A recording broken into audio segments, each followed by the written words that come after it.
நவீன் படுகொலையை குறித்து பொதுமக்களுக்கு விழிப்புணர்வு ஏற்படுத்துறதுக்கு பரிதாபங்கள் யூடியூபர் கோபி ஒரு வீடியோ வெளியிட்டிருக்காங்க.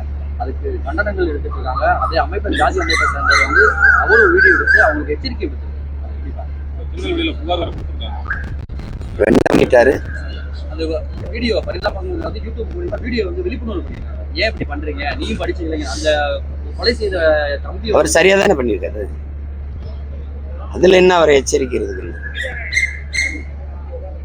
எதன் பொருட்டும் கொலையை ஏற்க முடியாது. அது இந்த முதல்ல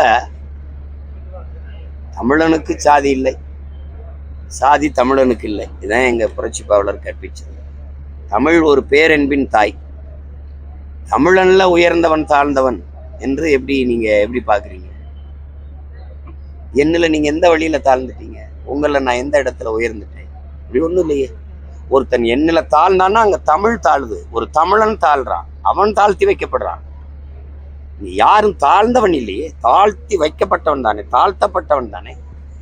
அப்ப யாரு தாழ்த்தியவன் ஒரு கேள்வி ஏன் இத்தனை 100 ஆண்டுகள் அவங்களுக்கு எழல? எப்படி எழல? அதான சிக்கல்.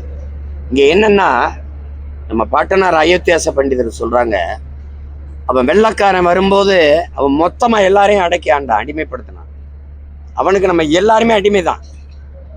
ஆனால் இங்கிருந்தவனுக்கு இவனுக்கு கீழே ஒரு அடிமை தேவைப்பட்டிருக்குங்கிற. அவனுக்கு நீங்கள் அடிமை, நான் அடிமை, நம்ம 2 பேருமே அடிமை. ஆனால் எனக்கு நீங்க அடிமையா இருக்கணும்னு தோணுது. இந்த பெரிய நிலச்சுவாந்தார்கள்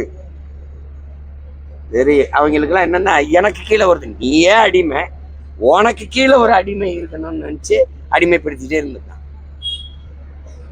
அந்த நிலையில இருந்து அவன் மேம்படணும்னு தான் அவன் பஞ்சமர நிலத்தை கொடுத்துட்டே இவன்ட்டு போய், ஏன்டா நீ கையிட்டு நிக்கிற, இந்த உனக்கு கொஞ்சம் இடம் இருந்தா நீயே உழுது பொழைச்சுப்பான்னு தான் கொடுத்துருக்கான். அப்ப அதை சொல்றாரு. அப்ப அடிமைக்கு ஒரு அடிமை தேவைப்படுது. எப்படிப்பட்ட கொடுமைன்னு பாரு. அந்த மனநிலை தான் இது வர தொடரும். இதை போக்கணும். அண்ணல் அம்பேத்கர் ரொம்ப வருந்தி நம்மை போன்ற பிள்ளைகளுக்கு கற்பிக்கிறார். ஒரு மனிதனை பிறப்பினால் உயர்ந்தவன் தாழ்ந்தவன் என்று நீ எப்படி பாகுபடுத்துறேன்னு கேட்கிறார். ஒருத்தன் உயர் சாதின்னு சொல்லி வச்சதுக்குள்ள பிறந்துட்டாலே அவன் சிறந்தவன் ஆயிடுவானா? அவன் தண்ணி அடிப்பான், அவன் திருடுவான், அடுத்த ஒரு பொருளாக வைப்பான், தன்மனை விட்டு பிறர்மனை நோக்குவான். சமூகம் எதெல்லாம் கேடானது, சமூக ஒழுங்குக்கு மாறானது என்று வச்சிருக்கோ அதையெல்லாம் அவன் செய்வான். குடிச்சிட்டு வேட்டி கலந்து தெருவில் கிடப்பான், போற வர பொண்ணுகளை தாலியத்துக்கு ஓடுவான், ஊராஞ்சத்தை பறித்து அபகரிப்பான். இந்த மாதிரி இழி செயலை செய்கிறவனெல்லாம் ஒரு உயர்ந்த சாதியில் பிறந்தவன் என்பதனாலேயே நீ உயர்ந்தவன் நீ என்றியா ஏற்கிறியான்னு கேட்குற. நீங்க அண்ணல் அம்பேத்கரை எப்படி எடுத்துக்கிறீங்க? அது இல்லை. நீங்க எல்லாம் சொல்ற இந்த நிலத்திலே அதிகம் படிச்சவன் அவன் தான், பெரிய அறிஞனா வந்தான். அவன் தாழ்த்தப்பட்டவனா, தாழ்ந்த குலத்துல குடியில தாழ்ந்த சாதியில பிறந்துட்டாங்கிறதுக்காக தாழ்த்தப்பட்டேன்னு சொல்லுவீங்க. அப்போ ஒருத்தனுடைய பிறப்பில் பார்க்காத உயர்வு தாழ்வை அவனுடைய செயல்பாடுகளில் பாரு. அவனுக்கு இருக்கிற அறச்சிந்தனை, ஒழுக்கம், கல்வி, அறிவு, நேர்மை, உண்மை. நீ என்ன பெரிய உயர்ந்த சாதியில பிறந்துட்டு ஊழல் லஞ்சம் பண்ணிட்டு நீ உயர்ந்தவன?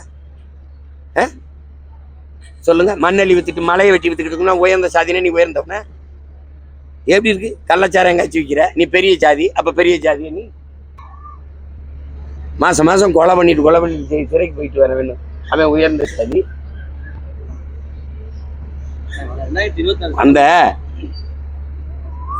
காதலை கொலை செய்யணும், அன்பை கொலை செஞ்சிடணும்னு நினைக்கிறதுல ஒரு சிந்தனை, அதுதான் தாழ்ந்த சிந்தனை, அதுதான் தாழ்ந்த சாதி.